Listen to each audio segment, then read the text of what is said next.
Watching an illegal substance become legal and available for sale is an unusual occurrence in modern day society. No generation since the day of Prohibition can recall this sort of transition from illegal to legal, so it's understandable that there are fears and concerns surrounding the legalization of marijuana. Like most issues parents are forced to face, this topic, regardless of how one feels about it, can serve as a wonderful springboard for parents to discuss the reality of substance use and abuse in our culture. First and foremost, it's important for parents and kids to understand what the legalization of marijuana means for all of us. Rules and laws vary widely from state to state, but it's important to note that the use of marijuana is considered a substance reserved for adults. In our state of Michigan, the law does not allow anyone under 21 to possess or consume marijuana, and it's illegal for all individuals to drive while under the influence of marijuana. And remember, on the U.S. federal level, the law is still the same, meaning that marijuana is still illegal. While these details may seem unimportant, they are critical facts to keep in mind when you begin the discussion with your child about marijuana use. Now, when you discuss any difficult topic with your child, the best place to begin is educating them with the best facts and information that you can find. Beginning a computer search with your child to explore what cannabis is and its effects on the body can be a great place to start. For instance, you can uncover facts such as how the chemicals in marijuana affect the body, the developing brain of a teen or preteen, judgment, sleep, and overall health. Like with alcohol, you can tell your child that marijuana is a mind-altering substance that can have negative consequences for all people, but especially for teenagers who are still developing physically and emotionally. You can assign your child the homework of finding one or two articles that discuss, from a medical perspective, how marijuana affects the brain and what the side effects can be when used. You can use these articles as a springboard for discussing marijuana altogether. And if you're against legalizing marijuana, having this conversation with your child may be easy. And if you're supportive of legalization or are currently using marijuana yourself, it may be harder to encourage your child to see the downside of marijuana use. Keep in mind that regardless of your personal feelings about marijuana use and legalization, it is still illegal for people under 21 to use marijuana, even if it's legal in your state. This knowledge should guide you in what information you decide to impart to your child. Next, you should keep in mind the age of your child when discussing marijuana. For younger children at elementary age, giving information on a need-to-know basis can be best. For older kids, such as middle school or high school age, helping sort fact from fiction about what marijuana is and what its effects are is useful. Your child may protest, stating that they, quote, already know all about it, but don't let them off the hook that easily. Kids this age may think they already know all the facts based upon information passed through peer groups, but just as with sex and alcohol, many times their information is just false. Begin the conversation by asking, so you tell me what you know about marijuana. Let your child talk, uninterrupted, until they tell you all that they really know. If some of their information is incorrect, before supplying them with the correct information, ask them the following questions. I'm curious how you got that idea about marijuana, or I hear you saying that marijuana isn't that bad for you because your friend said it's legal, but where do you think he's getting that information?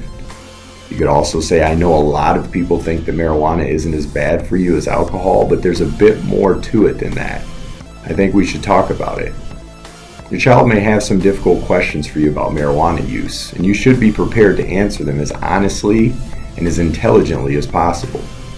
If your child thinks because marijuana is legal and it's not that bad for them, explain to your child that this isn't necessarily true, that there are a number of substances that are legal, such as alcohol, tobacco, and narcotics, but also potentially dangerous or even life-threatening if used or abused. You can say marijuana use will affect your memory, your coordination, your ability to focus, and how you make decisions. The best way to maintain control and make decisions is to be clear-headed and not under the influence of marijuana. Your child could also say that alcohol kills a ton of people, but marijuana seems safer in comparison. Anyone can die from using a substance, legal or not, depending on how and when it's used. It's true that a lot of people die each year from driving while under the influence, alcohol poisoning, and from smoking cigarettes. So you should stress why you don't want your child using alcohol or tobacco either. Point out that while the headlines may not be reporting deaths that occurred directly after marijuana use, it doesn't mean that it's safer to use altogether. Reiterate that each time someone smokes weed, it affects their decision-making skills and inhibitions are reduced, which in return actually can lead to poor choices that may be dangerous. The most important point to make here is that all substances will affect your child in some negative way, and no one substance is necessarily safer than the other. Your child may ask if you've ever smoked marijuana. The answer really depends on how you parent your child and what your beliefs are around disclosure. While some parents feel they simply cannot or should not be truthful or owning up to substance use in their own past, for those that do, it's important to follow a few guidelines. First, you need to keep your responses short and to the point without providing too many details. Say something like, when I was in high school, someone offered me pot, and because I wasn't strong enough to say no, I tried it. You can then give some details about how it made you feel, emphasizing that in retrospect it impaired certain aspects of your life, such as your ability to think clearly, lose interest in some activities, trouble with the law, etc. Try not to get too bogged down in your past, but focus instead on what you learned and what you know now as an adult, as well as your concerns for your child and their future. If your child says, well, you used to do it, so I should be able to as well, you can point out that just because you made a mistake in the past doesn't mean that you want your child to do the same. Frame your disclosure as you being honest and trying to help your child avoid the pitfalls of substance use, not as you're giving permission to begin using. I also want to note that many parents feel that their kids won't come to them if they're tempted to use marijuana because their kids act distant and don't disclose much information to them in the first place. I'm here to tell you that if you have a teen, it's their job to act like they know everything. Don't let this normal teen behavior fool you into believing that your child won't want your help if they're confronted with the urge to use marijuana or any other substance. Kids act unconcerned and uncommunicative because they're uncertain how to talk to parents and peers, not because they don't value your advice. Make it very clear to your kid that you are always open to talking to them at a moment's notice if they feel pressured or tempted to say yes to marijuana or any other substance. Let them know that if they're at a party or a friend's house and marijuana is present, that they can call you to be picked up regardless of the time or day. Also, while you may think that your child knows how you feel about using marijuana, make sure to express what your expectations are around substance use while they are teenagers. You can tell your child, we expect you not to use any substances because we know how harmful they can be to your health.